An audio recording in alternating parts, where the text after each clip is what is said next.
हर एक पूर्णमासी को और कम से कम मकर संक्रांति को विष्णु भगवान को प्रसन्न करने हेतु श्री सत्यनारायण व्रत की कथा सुनने से सभी पापों का नष्ट होता है, दुख दारिद्र्य दूर होता है, धन की कमी नहीं रहती। तो चलिए आज श्री सत्यनारायण भगवान की व्रत कथा हिंदी में 7 अध्याय की सुनते हैं। सुनने मात्र से भी श्री सत्यनारायण की अपरंपार लीला है जो 7वें अध्याय में बताया गया है।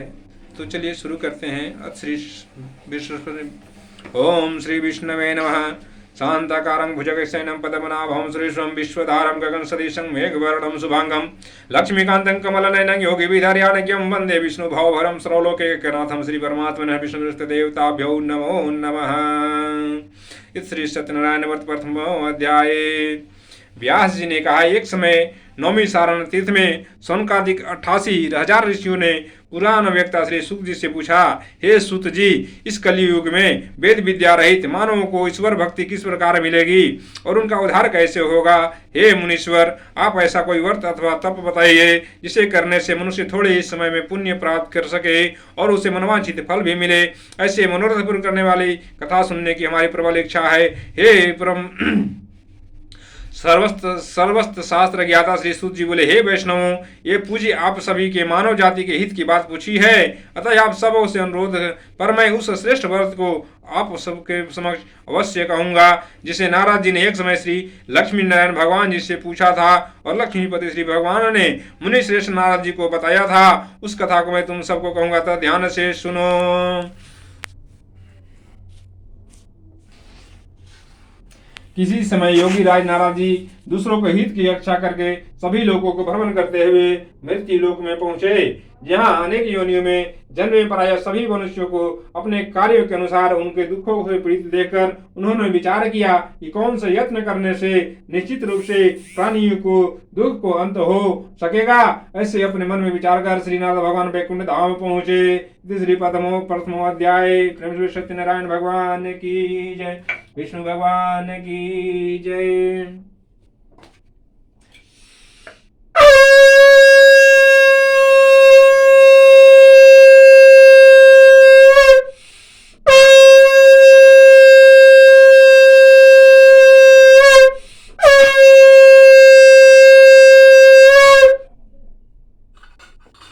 एक बार प्रेम से बोले सत्यनारायण भगवान की जय।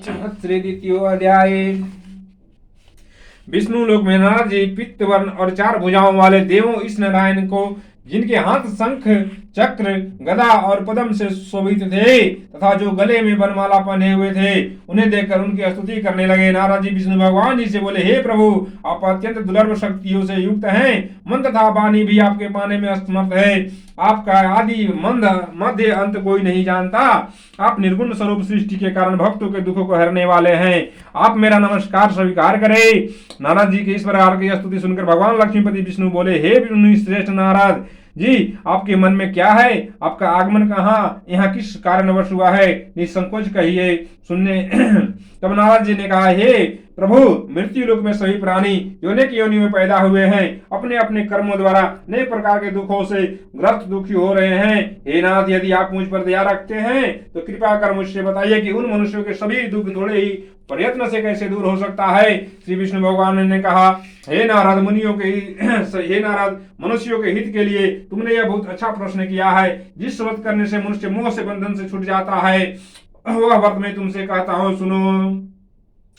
बहुत ही पुण्य देने वाला स्वर्ग तथा मृत्यु लोक में दुर्लभ एक उत्तम व्रत है जो आज मैं प्रेमवश तुमसे कहता हूँ। श्री सत्यनारायण भगवान ने कहा, यह व्रत विधि विधान पूर्वक संपन्न करके मनुष्य इस धरती पर सुख भोग कर मृत्यु के उपरांत मोक्ष की प्राप्ति करता है। श्री विष्णु भगवान के अमृत से ओतप्रोत वचन सुनकर नारद जी बोले, हे प्रभु, उस व्रत का क्या विधान है? उस व्रत का क्या फल है? इस व्रत को पूर्व समय में किस किसने किया है और किस दिन यह व्रत करना चाहिए? कृपया इस व्रत की विधि और विधान मुझे विस्तार पूर्वक कहो, मुझे यह सब सुनने की तीव्र इच्छा है। श्री विष्णु भगवान बोले, हे नारद, सभी प्राणियों को दुखों शोकों को दूर करने वाला यह व्रत सभी स्थान पर विजय करने वाला अमोघ अस्त्र है। भक्ति और श्रद्धा से युक्त मनुष्य किसी भी दिन सत्यनारायण भगवान की संध्या के समय ब्राह्मण एवं बंधुओं बांधवों सहित धर्मपरायण होकर पूजा करे।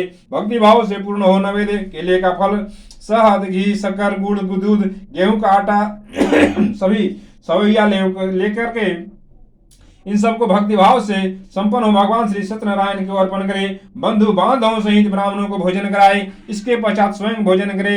रात्रि में नित्य भोजन आदि कर आयोजन करे। श्री सत्यनारायण भगवान का स्मरण करते हुए समय व्यतीत करे। इस तरह जो मनुष्य व्रत करेगा उस समस्त मनोरथ की उसकी सभी मनोरथ पूर्ण होगी। विशेष रूप से कलयुग में मृत्यु लोक में यही उपाय है जिससे अल्प समय और कम धन में महान पुण्य की प्राप्ति हो सकती है। इति श्री द्वितीयोध्याय समाप्त। सत्यनारायण भगवान की जय, विष्णु भगवान की जय।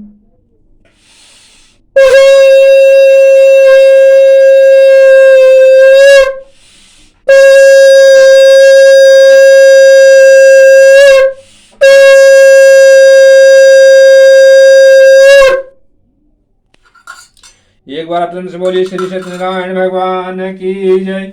श्री तृतीयोध्याय। सूत जी बोले, हे ऋषियों, जिन्होंने पहले इस व्रत को किया है अब मैं उनका इतिहास कहता हूँ, आप ध्यान से सुने। सुंदर काशीपुरी नगरी में अत्यंत निर्धन ब्राह्मण रहता था। वह ब्राह्मण नित्य प्रति भूख प्यास से व्याकुल होकर पृथ्वी पर भ्रमण करता था।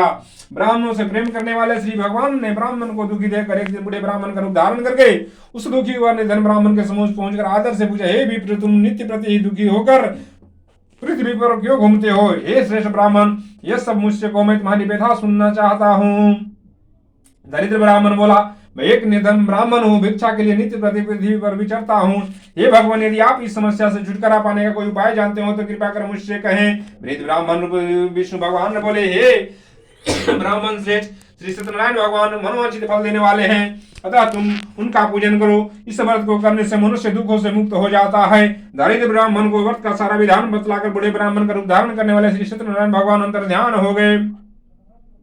जिस व्रत के विषय में मुझे उस ब्राह्मण ने बतलाया है, मैं उस व्रत को अवश्य ही करूंगा। ऐसा मन में विचार करके निर्धन ब्राह्मण अपने घर को पहुंचा, परंतु उस रात्रि उस ब्राह्मण को नींद नहीं आई। अगले दिन उस जल्दी उठकर श्री सत्यनारायण भगवान का ध्यान कर उनका व्रत करने का निश्चय कर भिक्षा मांगने को चला पड़ा। उस दिन उस दारिद्र ब्राह्मण को भिक्षा में बहुत सा धन मिला, जिसके उसने पूजन का सब सामान खरीद कर घर आकर अपने बंधु बांधवों के साथ भगवान श्री सत्यनारायण का व्रत किया, जिसके करने से वह दरिद्र ब्राह्मण सब दुख से छूटकर अनेक प्रकार की संपत्तियों से युक्त हो गया। तब से यह प्रत्येक मास व्रत करने लगा। श्री सत्यनारायण भगवान की इस व्रत को अपने मनुष्य शास्त्र विधि के अनुसार सदापूर्वक करेगा और सब पापों से मुक्त होकर मोक्ष को प्राप्त होगा। आगे जो मनुष्य पृथ्वी पर श्री सत्यनारायण भगवान का व्रत करेगा वह अपने सभी दुखों को छूट जाएगा। इस तरह नारद जी ने सत्यनारायण भगवान को कहा। इस प्रकार से नारद जी ने सत्यनारायण भगवान का कहा हुआ व्रत मैंने तुमसे कहा। हे विप्र, अब और आगे क्या सुनना चाहते हो मुझसे कहें। तब ऋषियों ने कहा, हे मुनिवर, संसार में इस विप्र सुनकर किस किस ने इस व्रत को किया है हम सब सुनना चाहते हैं। हमारे मन में यह सुनने की प्रबल इच्छा है।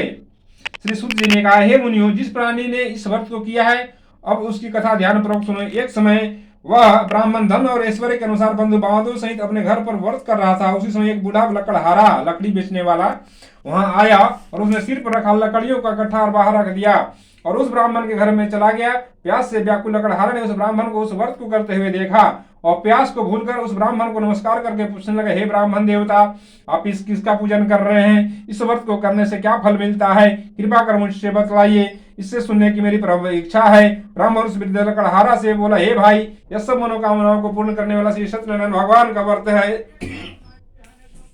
इनकी कृपा से मेरे घर में धन्य धान्य सुख संपत्ति की वृद्धि हुई है। ब्राह्मण से भी श्री सत्यनारायण के व्रत को विषय में जानकर वह लकड़हारा बहुत प्रसन्न हुआ।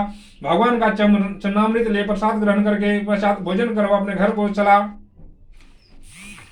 अगले दिन लकड़हारे ने अपने मन में संकल्प किया कि आज नगर में लकड़ी बेचने पर जो धन मिलेगा उसी समय श्री सत्यनारायण भगवान की व्रत को करूंगा। श्री सत्यनारायण जी का उत्तम व्रत विधि पूर्वक करूंगा। ऐसा मन में विचार कर वह लकड़हारा लकड़ियों का गट्ठर अपने सिर पर रखकर जिस नगर में धनवान लोग रहते थे उस नगर में गया। उस दिन उस लकड़ियों के दाम पहले के दिन से चौगुने मिले तथा वह बूढ़ा लकड़हारा अति प्रसन्न होकर केले, घी, फल, शक्कर आदि लेकर गेहूं का चूर्ण इत्यादि सामान श्री सत्यनारायण जी के व्रत हेतु लेकर अपने घर आया।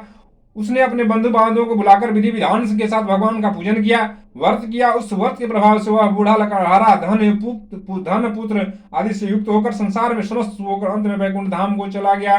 इस श्री सत्यनारायण सत्यनारायण भगवान की जय, विष्णु भगवान की जय।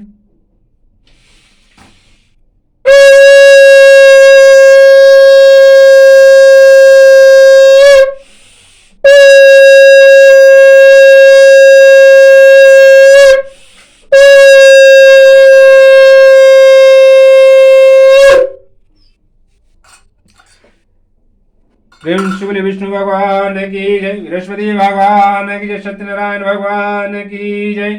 चतुर्थोध्याय श्री सूत जी बोले, हे श्रेष्ठ मुनियों, अब आगे की एक कथा कहता हूँ। पूर्व काल में उल्लामुख नाम का एक महान बुद्धिमान राजा रहा करता था। वह सत्य वक्ता और जितेंद्रिय तथा पत्नी देव शाम प्रजा कर गरीबों को धन देकर उनके कष्टों को दूर करता था। उसकी पत्नी कमल के समान मुख वाली सती साध्वी थी। भद्रशिला नदी के तट पर उन्होंने श्री सत्यनारायण भगवान का व्रत किया। उसमें वहां साधु नाम और एक वैश्य व्यापारी आया। उसके पास व्यापार हेतु बहुत सा धन था। वह वैश्य नाव को किनारे पर ठहरा कर राजा के पास आया। राजा को व्रत करते देख विनयशाली वाणी से बोला, भक्ति युक्त चित्त से आप किसकी पूजन कर रहे हैं? मेरी सुनने की प्रबल इच्छा है, कृपया आप मुझे विस्तार से बताएं। महाराज उल्लामुख ने कहा, हे साधु वैश्य, मैं अपने बंधु बांधवों के साथ पुत्र की प्राप्ति हेतु सर्वशक्ति संपन्न महान शक्तिशाली सत्यनारायण भगवान का व्रत कर रहा हूँ, पूजन कर रहा हूँ। राजा के भक्ति युक्त वचनों को सुनकर उस साधु नामक वैश्य ने आदर से कहा, हे राजन, मुझे भी इस व्रत का संपूर्ण विधान समझाइए। मैं भी आपके कथन इस व्रत को अवश्य करूंगा। मैं भी संतानहीन हूँ। मुझे पूर्ण विश्वास है कि इस व्रत को करने से निश्चय ही मुझे संतान की प्राप्ति होगी। राजा के इस व्रत का विधान सुनकर व्यापार से निर्मित हो यह वैश्य व्यापारी आनंद के साथ अपने घर पहुंचा। उस वैश्य ने अपनी पत्नी लीलावती से संतान देने वाला इस व्रत का संपूर्ण वृत्तांत का सुनाया और स्वयं प्रण किया कि जब मेरे संतान होगी तब मैं इस व्रत को अवश्य करूंगा। एक दिन उसकी पत्नी लाली आनंदित होकर सांसारिक धर्म से प्रवृत्त होकर श्री सत्यनारायण भगवान की कृपा से गर्भवती हो गई। 10वें महीने ने उसने एक सुंदर कन्या को जन्म दिया। दिनों दिन वह कन्या इस तरह बढ़ने लगी जैसे शुक्ल पक्ष का चंद्रमा बढ़ता है। कन्या का नाम कलावती रखा गया। तब एक दिन लीलावती ने मीठे शब्दों में अपने पति को स्मरण करा कि हे नाथ, आपने जो भगवान का व्रत करने का संकल्प किया था वह आप पूरा कीजिए। साधु वैश्य ने कहा, हे विप्र, मैं कन्या के विवाह पर इस व्रत को अवश्य करूंगा। इस प्रकार अपनी पत्नी को आश्वासन देकर वह साधु वैश्य अपने व्यापार को करने दूसरे नगर चला गया। कलावती पितृ गृह में वृद्धि को प्राप्त होती गई। एक दिन साधु ने अपने पुत्री को नगर में सखियों के साथ खेलता देखा तथा दूत को बुलाकर कहा कि हे दूत, हमारी पुत्री हेतु कोई सुयोग्य वर तलाश करके लाओ। उसकी आज्ञा सुनकर दूत कंचन नगर पहुंचा और देखभाल कर वैश्य की पुत्री होती एक सुयोग्य सुशील वानिक पुत्र खोज कर ले आए। उस सुयोग्य वर के साथ उस सुयोग वर्ग को देखकर वैश्य ने अपने बंधु बांधवों सहित प्रसन्नचित्त मुद्रा में अपनी पुत्री का विवाह उस वानिक पुत्र के साथ कर दिया। परंतु दुर्भाग्यवश वह विवाह के समय भी श्री सत्यनारायण भगवान का व्रत करना भूल गया। इस पर श्री भगवान क्रोधित हो गए और उन्होंने वैश्य को शाप दिया कि तुम्हें दारुण दुख प्राप्त होगा।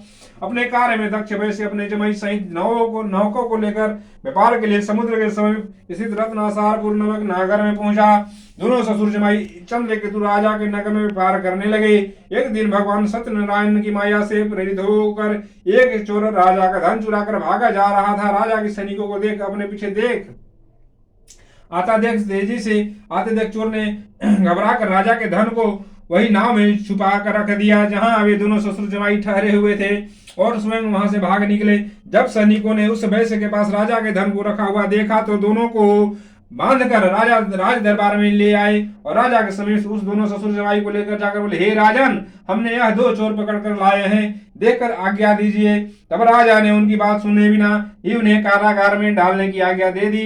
इस प्रकार निर्दोष भी राजा की आज्ञा से उन्होंने कठिन कारावास में डाल दिया गया तथा सारा धन छीन लिया गया। इति श्री चतुर्थोध्याय समाप्त। प्रेम से सत्यनारायण भगवान की जय, विष्णु भगवान की जय।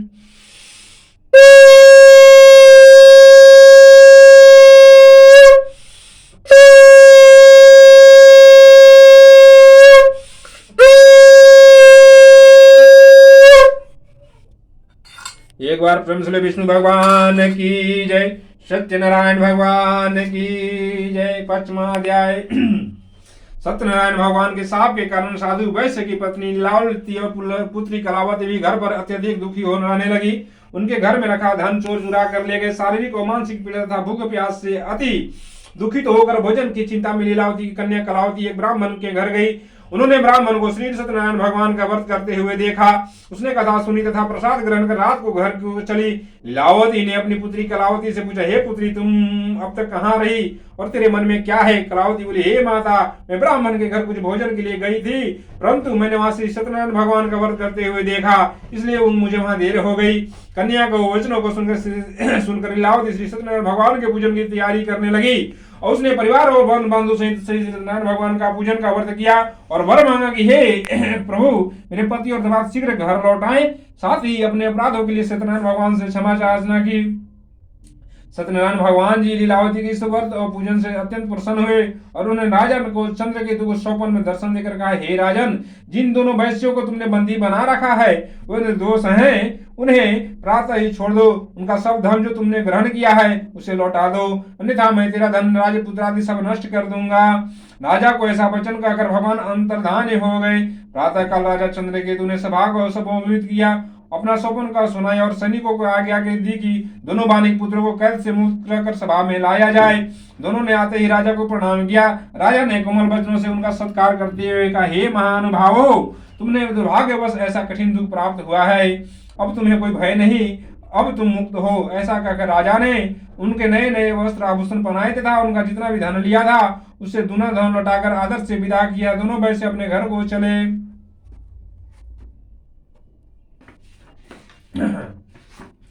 तो श्री 5वां अध्याय समाप्त। प्रेम से बोलिए सत्यनारायण भगवान की जय।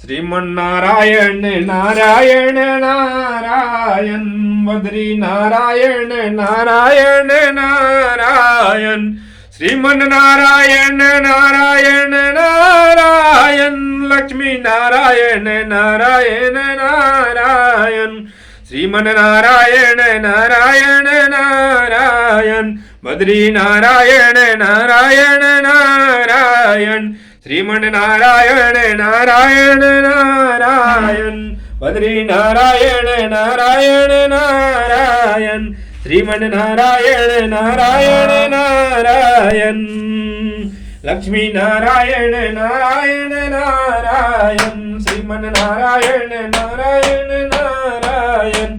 श्री 6 अध्याय। प्रेम श्री सत्यनारायण भगवान की जय।